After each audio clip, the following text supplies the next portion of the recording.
Pemerintah India mengeluarkan kebijakan tentang larangan mengekspor gandum ke seluruh negara, salah satunya di Indonesia. Hal ini membuat suplai bahan utama proses pembuatan terigu terhambat. Namun di Kota Makassar sendiri, harga terigu masih terbilang aman.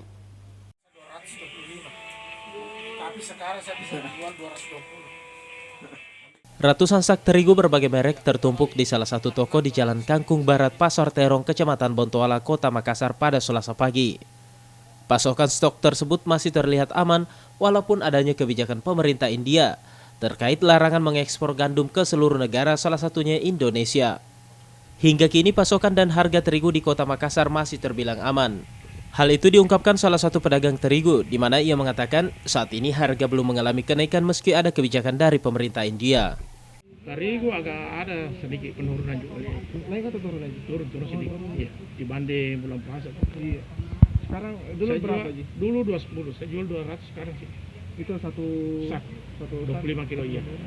Macam-macam kan mereknya, Iya. ya kualitasnya. Itu yang paling murah itu yang harga 200 itu. 200. Yang kemarin 200. 210. Iya. Satu tahun Ji. Iya, Berarti belum ada kenaikan soal terigu Ji? belum. Iya. Malah ada penurunan sedikit. Hingga kini harga terigu dibanderol dengan harga Rp200.000 per sak untuk jenis tertentu.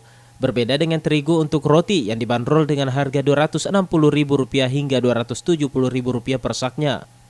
Rusmawan Dirara, Celebes TV.